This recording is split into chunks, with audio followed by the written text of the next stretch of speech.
Buenos días y bienvenidos a un nuevo programa de La Voz del Faro. Hoy contamos con el diputado, el único diputado y portavoz del Grupo Parlamentario de Ciudadanos en la Asamblea de la Ciudad Autónoma, Javier Vargas. Javier, buenos días. Hola, muy buenos días. Bueno, yo creo que, aunque todavía quedan algunos meses para el final de la legislatura, pero prácticamente entre Navidades, que después se vuelve de Navidades, que empezamos los periodos, yo creo que también es hora de poder hacer un balance. ¿Qué balance me puede hacer el portavoz de Ciudadanos de esta legislatura que comenzó hace ya 3 años y medio, en 2015? Pues ha pasado muy rápido, la verdad. Voy a hacer un balance en lo que respecta al Grupo Ciudadanos. Para nosotros ha sido, como no podía ser de otra manera, una experiencia. Era la primera vez que llegábamos a la Asamblea. Somos el único grupo que no tenía experiencia previa. Entonces ha sido una época de mucho aprendizaje. Es complicado, incluso estructuralmente, la organización de la ciudad autónoma. Hemos conocido cómo se funcionaba y a partir de ahí hemos tratado de aportar nuestro grano de arena en una doble faceta. Por un lado, intentando aportar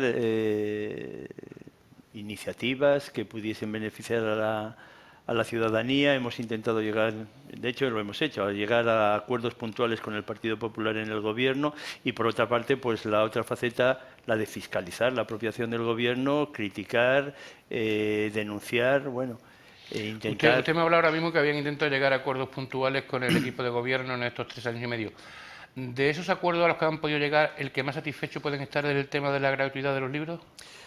Sí, por su propia entidad, porque creemos y por eso lo hicimos, esa fue la razón. Llega a toda la ciudadanía, cualquier padre, cualquier familia con hijos en edad escolar, en los niveles de educación infantil y primaria, pues se ha beneficiado. Fue además un acuerdo expreso. Había alguna cuestión más al lado de este acuerdo más importante, que no ha llegado a cuajar. Por eso ahora, aprovechando los presupuestos, volvemos a insistir. Sobre todo el tema de la digitalización de la ciudad, empezando por la propia administración pública. Eso también era un acuerdo al que llegamos. No es una actuación que se pueda conseguir en un solo paso, pero entendemos que el Gobierno, que empezó el año pasado aportando una cantidad importante, en torno al 1.000.000 de euros, para la informatización de la Administración, pues este año ya ha aflojado. No le vemos muy convencido en este aspecto. Siguiendo con ese análisis, hacer política en la Asamblea de Ceuta, como usted decía, eran en este caso, vamos a decirle, novatos, es la primera vez que entraban. Sí. Pero hacerlo con un solo diputado es más difícil que teniendo un grupo, me imagino. Pues más difícil y desde luego mucho más trabajoso. Quiere decir que con el apoyo evidentemente de la oficina municipal, un diputado tiene que hacer prácticamente lo mismo que otros grupos lo hacen con 3 o con 4. Bueno, ha sido así, yo no me quejo y por otro lado evidentemente aprovechas más todas las experiencias. ¿Cómo ha sido su relación, en líneas generales, con el equipo de Gobierno en estos 3 años y medio? Bueno, nosotros desde el principio llegamos, y creo que forma parte hasta una señal de identidad de Ciudadanos, primero teniendo claro que lo que pudiésemos aportar lo íbamos a hacer. No se trataba de guardar iniciativas simplemente porque no estás en el Gobierno, y no se trataba tampoco de desear lo peor al Gobierno, en el sentido de que eso termina perjudicando a la propia ciudad. Yo siempre suelo decir que si en mi mano estuviera que el Gobierno lograse algo que beneficie a la ciudad, yo no le negaría esa mano al Gobierno. No por ellos, sino por la ciudadanía, que es nuestro interés y nuestra razón de ser, desde luego. ¿Y qué análisis me haría de esa labor que ha hecho el Gobierno en sí? A mí me ha sorprendido en sentido negativo. Intento seguir,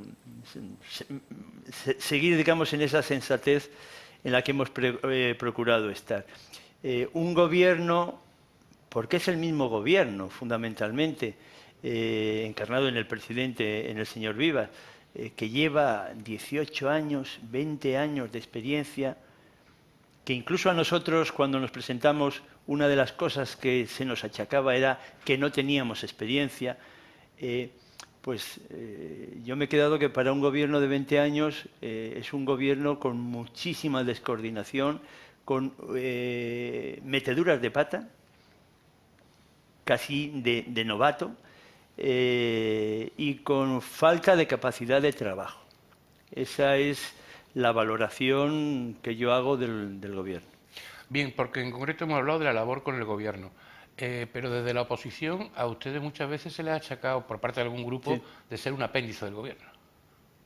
Bueno, eso es un cartelito que nos cuelgan, igual que yo lo suelo decir, y ahora más, eso de que Ciudadanos es un partido de derechas. Yo creo que lo hacen simplemente no voy a decir por insultarnos, sino por darnos una calificación. No es verdad, ni mucho menos. Entre otras cosas, por una razón muy evidente, ahora mismo el gobierno tiene mayoría absoluta.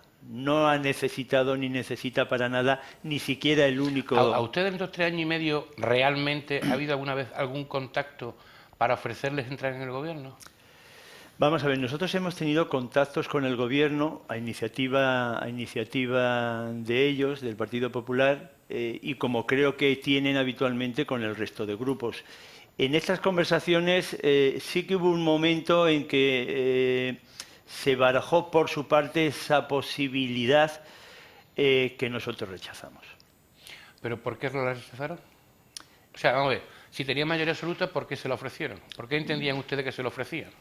Eso se lo tendrías que preguntar al Partido Popular. Nosotros, que en el curso de una conversación pues podemos recibir de unos y de otros pues propuestas o incluso simples comentarios, porque tampoco se concretó en nada más. De lo que se habló más bien era de una posible colaboración,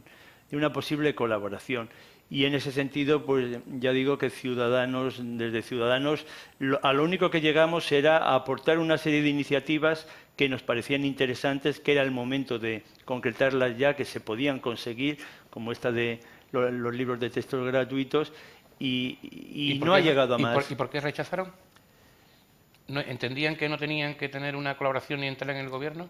No, es distinto, Sí, es distinto, ¿me entiende? Si aportar esa iniciativa y que por parte del Partido Popular o del Gobierno la aceptaran, la de los libros de textos gratuitos, es una forma de colaborar, pero de hecho el paso siguiente era intentar aprobar conjuntamente los presupuestos y no podía ser. O sea, los presupuestos tal y como están no pueden tener y los de este año me imagino bueno, que tampoco lo van a aprobar ustedes, ¿no?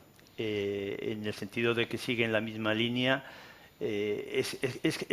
Vamos a ver, si se pudieran aprobar, nosotros los aprobaríamos. Incluso que habría la posibilidad de abstenerse, pero es que no se pueden aceptar los presupuestos que trae el Gobierno. Porque ¿qué tendrían que tener los presupuestos del Partido Popular para que Ciudadanos se planteara el aprobarlos o el abstenerse? ¿Qué les faltan? Vamos, hay una serie de cuestiones claves que nosotros creemos que necesitan una renovación profunda. Para empezar, las subvenciones. Las subvenciones vienen a ser entre 16 y 18 millones de euros que se reparten a voluntad del Gobierno. A voluntad del Gobierno. Ellos hablan, porque así lo determina la ley, que las subvenciones, la regla general de las subvenciones es lo que se llama el procedimiento de concurrencia. Se hace una convocatoria y las asociaciones se presentan a esa convocatoria, hay un baremo y se adjudican las subvenciones. Eso aquí en Ceuta es una ínfima minoría de las subvenciones. La inmensa mayoría son adjudicaciones directas. Eso no lo podemos aceptar. El plan de inversiones. El plan de inversiones es un documento que no vale para nada. No es serio, simplemente no es serio. Y eso perjudica enormemente a la ciudad. ¿Qué es lo que ha ocurrido estos 3 últimos años? Al menos prácticamente no se ha hecho inversión en obra pública en la ciudad. Ahí tampoco podemos entrar. Nos convertiría un poco en cómplices de esa forma de actuar. Hay otras cuestiones, pero son más de detalles. El tema de los organismos, el tema de los gerentes, el tema de las retribuciones. Son, digamos, cuestiones menores, más de detalle, pero hay una serie de bloques, políticas que faltan, también políticas que faltan, que entendemos que se trata de dar futuro a la ciudad. Hay que mirar un poco más allá del 26 de mayo del año próximo, y no lo hace el Gobierno. Dos preguntas. Usted me ha hablado del plan de inversiones. ¿La utilización de Traxa como medio propio, qué le parece? Vamos a ver. Nosotros, en principio, y quiero hablar bien claro, no nos opusimos, porque es un medio propio. Lo usa el Estado, usa Traxa el Estado. Entonces, es una posibilidad que tiene el Gobierno para realizar, en concreto, obras. Igual que podía usar a Obimasa o a Obimace como empresa, como un medio propio de la ciudad, que ahí sí que es verdad que hay como una reduplicación de esfuerzo. Lo que hace uno no puede hacer el otro, sobre todo en tareas de mantenimiento. Entonces, en principio no nos opusimos. Sí que advertimos que esperaríamos a ver las consecuencias de esa opción por Traxa, sobre todo en el empleo y en la economía de la ciudad. Hombre, yo creo que a estas alturas, nosotros no hemos sido excesivamente beligerantes en esta cuestión, pero a estas alturas el Gobierno está abusando de Traxa, y realmente Traxa se ha constituido en un monopolio de la obra pública. Cualquier empresa de la ciudad no tiene que ponerse en contacto con el Gobierno si desea entrar en la obra pública, tiene que ponerse en contacto con Traxa, que es la que ejerce realmente un monopolio. Con un agravante, que además de Traxa tenemos a Traxatec, que lo que podía justificarse en relación con las obras, de no licitar obras, sino usar este medio propio, en el tema de los proyectos, que es lo que los proyectos de obra, que es lo que se suelen encomendar, mejor dicho es la palabra, encomendar a Traxatec, eso sí que no vemos ninguna justificación. Un arquitecto de Cuenca, un ingeniero de Albacete, sin quitar ni poner, desde luego, no aporta nada a un proyecto que se va a hacer en la ciudad, sobre todo cuando aquí hay ingenieros y arquitectos perfectamente capaces, y además que entrarían en concurrencia con esos del resto de España en una licitación pública. Eso es a lo que siempre nos hemos opuesto, que los proyectos de obra pública salgan fuera de la ciudad, o por lo menos que no se liciten. En concreto, usted también me hablaba hace un momento de que el Gobierno está siendo quizá un poco miope a la hora de ver el futuro económico de Ceuta. ¿Ceuta necesita de una reforma urgente de su economía? Bueno, yo no usaría la palabra reforma. ¿Reestructuración, quizás? Reestructuración, reorientación, también hay que hacer apuestas. En esto, y más en el tema de la economía, no hay nada seguro, pero hay que arriesgarse. Lo que no puede quedarse es uno parado a ver qué pasa. El Gobierno se insiste que estamos en crisis. La crisis acabó ya hace un par de años, en el resto de España, en el resto de Europa. Y sin embargo, es verdad que Ceuta sigue en crisis. Este Gobierno no nos ha sacado de la crisis en la que nos metió en el año 2008, 2009, 2010, sobre todo a partir del 2012. Está claro que la ciudad necesita una nueva reorientación. Tenemos nuestras dos ventajas o nuestras dos puertas para la entrada y salida de personas y también de riqueza, pues es la frontera y el puerto. Y es que las dos están abandonadas.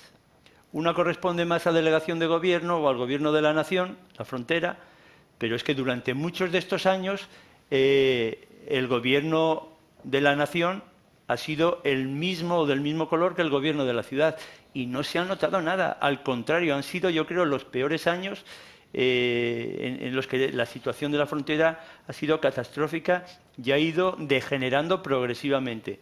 El puerto está abandonado del todo. Un puerto, como decía, y quiero hacer referencia, el presidente de la autoridad portuaria, es un puerto sin grúas, donde no se puede descargar un barco.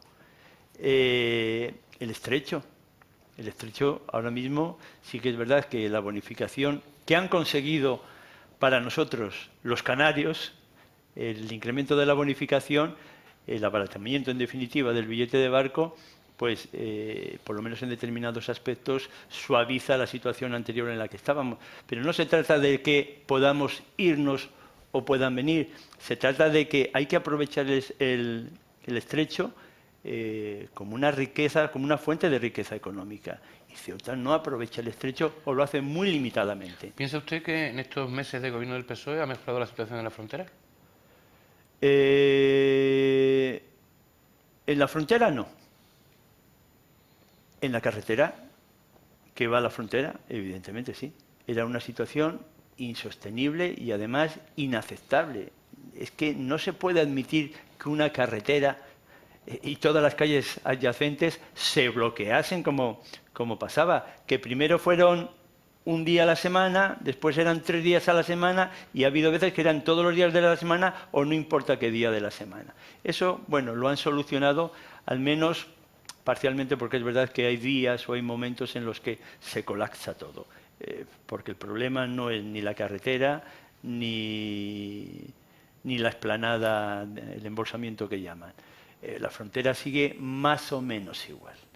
Es una situación, deplorable del todo. Aquí han venido, desde nuestro presidente Albert Rivera, ha venido Miguel Gutiérrez, nuestro diputado, que se encarga de estos temas, ha venido Juan Marín, ha venido Javier Hernández, nuestro eurodiputado, y todo el mundo se ha llevado las manos a la cabeza, que ya es algo, ¿entiendes? Porque creo que a Ceuta nos interesa que estas personas que están en los centros de decisión tengan un conocimiento exacto de cuál es la situación. Y la situación de la frontera es deplorable. Yo he dicho, y creo que no es ninguna exageración, se habla mucho como de la frontera inteligente que vamos a tener, pero ahora mismo lo que tenemos, esa frontera tiene menos tecnología que la línea de cajas de un supermercado. Porque por no tiene ni un lector de matrículas de vehículos. Algo que en cualquier parking privado o municipal lo encontramos a la entrada y a la salida. Bien, ¿el caso en Vicesa ha marcado esta legislatura también? Indudablemente, indudablemente, y por más que se disimule, que se disimula mucho. Es que fue empezar la legislatura, yo no sé si fue a los 10 días cuando apareció esa lista en un periódico de la ciudad, y a partir de ahí, pues todo ha sido ir sorprendiéndose cada vez más de en qué situación estábamos, en qué situación tenía el gobierno de la ciudad a Vicesa o consentía que estuviese. Y a partir de ahí, pues ya cuando empezaron las detenciones, la instrucción de todo el procedimiento, el procedimiento judicial, pues es verdad que incluso en la propia asamblea los sentimientos en más de una ocasión han aflorado y evidentemente ha habido tensiones. ¿Ese caso en Vicesa estropeó las relaciones de Ciudadanos con Caballas? De Caballas con Ciudadanos, sí. No es que tuviésemos especiales relaciones con Caballas, pero había una cierta unidad, hasta ese momento había una cierta unidad en los grupos de la oposición, y más de una vez, incluso a iniciativa nuestra, se actuó de forma coordinada frente al gobierno y se adoptaron posicionamientos comunes. A partir de ese momento realmente cambió del todo la situación. ¿Usted sigue entendiendo de que Mohamed Ali tenía que haber abandonado el escaño? Yo lo hubiese hecho. Sí que pedimos la dimisión o el cese de las 2 diputadas del Partido Popular, en base a un acuerdo que por entonces tenía Ciudadanos con el Partido Popular. Fue el acuerdo de investidura del presidente Rajoy. Con Caballas, evidentemente, no existía ningún tipo de acuerdo. No teníamos base para exigirlo, pero entendemos que no corresponde que en la asamblea de la ciudad de Ceuta haya un diputado en esa situación judicial. ¿Se pasa mal cuando se producen situaciones de tensión, por ejemplo, como las que usted ha tenido con Juan Luis Aróstegui? bueno, se pasa mal y hay que pasarlo. Eso forma parte un poco de la posición en la que estamos, política y personalmente. Quiero decir que no es deseable, pero no por la situación, sino por lo que origina la situación. Bien, hemos repasado un poquito, nos tenemos que poner también de cara al futuro. ¿Y cómo se presentan las cosas para Ciudadanos para las elecciones del 2019? Bueno, somos optimistas, evidentemente. Dentro de la incertidumbre normal. Todavía quedan muchos meses. Tienen que pasar cosas y tiene que iniciarse la campaña electoral, que evidentemente es el momento en el que ya, un poquito antes suele ser, cuando empiezas a batallar y a ver un poco, a hacer una previsión de resultados. Yo creo que ahora mismo es todavía un poquito pronto. No dejamos de mirar hacia adelante, pero es un poquito pronto. ¿Y Ciudadanos para cuándo tendría su candidato? Porque casi todos los partidos tienen ya su candidato. Bueno, casi todos los partidos, creo que menos el Partido Popular tampoco. Que no se sabe, ¿no? Que no se sabe exactamente. Pero esto, y hablo ya respecto a Ciudadanos, ha sido lo normal, en el sentido de que Ciudadanos siempre se ha tomado su tiempo y da el paso cuando considera que es el momento de dar el paso. Pocas veces las presiones han funcionado. Dijeron desde hace ya unos meses que hasta primeros de año no empezarían.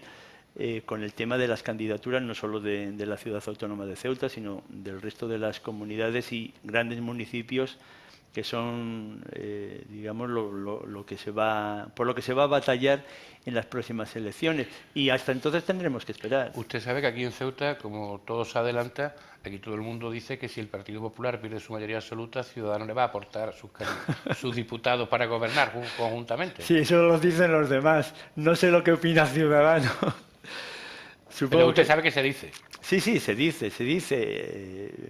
Pero vamos, se dice además desde hace muchísimo tiempo. Ese decir es un posicionamiento político del que habla. Y no siempre para bien de cara a Ciudadanos. Lo usan más bien como un arma arrojadiza. Hay una cosa de lo más evidente, hasta que no veamos cómo está la Asamblea, lo demás son cábalas. Ciudadanos, precisamente porque ocupamos esa posición central y porque tenemos capacidad de diálogo y de llegar a compromisos y acuerdos, en Andalucía, desde fuera, pero soportó el gobierno de Susana Díez y, por ejemplo, en Madrid, en La Rioja, en Murcia, ha hecho lo mismo con el Partido Popular. Siempre con un acuerdo por delante, un acuerdo firmado. ¿Ciudadanos tienen más cosas que le separan del Partido Popular? ¿Les unen a ustedes más cosas que les separan? Ideológicamente, programáticamente. Bueno, eso sería complicado, digamos, una respuesta directa. Podrías preguntarme lo mismo con el Partido Socialista, porque con el Partido Socialista se llegaron a acuerdos y con el Partido Popular se llegaron a acuerdos. Y, curiosamente, buena parte de esos acuerdos coincidían. Yo creo que de los 200 y algo puntos, los 200 y pico puntos que tenía el acuerdo con el Partido Popular, unos 100 y algo estaban también en el acuerdo con el Partido Socialista. El primer acuerdo, el primer intento de investidura de Pedro Sánchez. Ya digo, ocupamos una posición central, rechazamos ese posicionamiento izquierda-derecha y nosotros hay un tema que realmente nos separa tanto del Partido Popular como del Partido Socialista, que es su actuación, no voy a decir la corrupción en que han caído, sino su posicionamiento respecto a la corrupción propia. Ahí sí que estamos muy insatisfechos de las actuaciones de unos y otros, ya digo, no respecto a la corrupción de los demás, sino a la propia. creemos que no han sido enérgicos, que no lo han dejado claro y que no han tomado las medidas necesarias. El incremento de diputados que ha tenido Ciudadanos en las elecciones andaluzas, que es el último barómetro que hemos tenido, que prácticamente también han sido muchos se lo han jugado como si fueran una previa de las elecciones nacionales, de 9 a 21 diputados, ¿les da a ustedes más ánimos a la hora de trabajar? Nos da ánimo, claro, claro que sí. Eran una especie de primarias para todos, manteniendo lo que te comentaba antes de que quedan todavía 5 meses, que es mucho tiempo, ¿no?, para que se aclare el panorama. Nos da ánimos más también con, digamos, la nueva perspectiva que a partir de las elecciones andaluzas, pues inevitablemente toma la política en España. Yo desearía que algo semejante a lo que ha pasado en Andalucía pasase en Ceuta, con además el condicionante de que la posición de Ciudadanos en Andalucía era complicada de entender y de explicar, y aún así creo que los andaluces, ese apoyo desde fuera con acuerdos públicos con el Partido Socialista, que al fin y al cabo era la lista más votada, eso lo han entendido los andaluces y era un posicionamiento complicado para Ciudadanos. ¿Y le ha sorprendido la aparición esa de Vox? Hombre, yo creo que como a todos, porque ni siquiera el CIS y las encuestas daban, más que la aparición, esa irrupción, ¿no?, en el Parlamento andaluz. Vox se presentó en las municipales anteriores, estuvo con nosotros y con el resto aquí en Ceuta. O sea, que realmente no es una nueva aparición, estaba ahí. ¿Puede ser extrapolable esos resultados en Andalucía a que en Ceuta pudieran también tener una posición predominante en la próxima asamblea o importante? Ahí es donde pienso yo que 5 o 6 meses es mucho tiempo. Es mucho tiempo y seguramente el panorama actual se despejará. Lo demás es adivinar. Aquí somos una ciudad, evidentemente, pequeña y mucho más en comparación con Andalucía.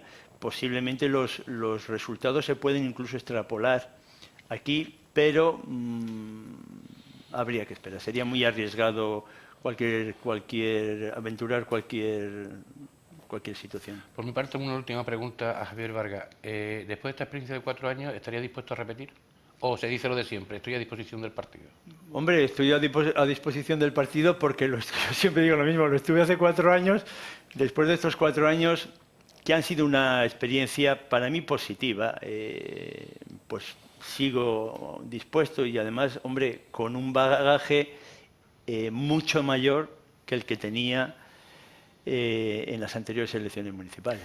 Pues Javier Vargas, portavoz de Ciudadanos en la Asamblea, muchas gracias por haber estado aquí con nosotros hoy en La Voz del Faro y hasta una nueva ocasión. Gracias a vosotros. Y nosotros nos despedimos hasta la próxima semana en un nuevo programa de La Voz del Faro. Buenas tardes.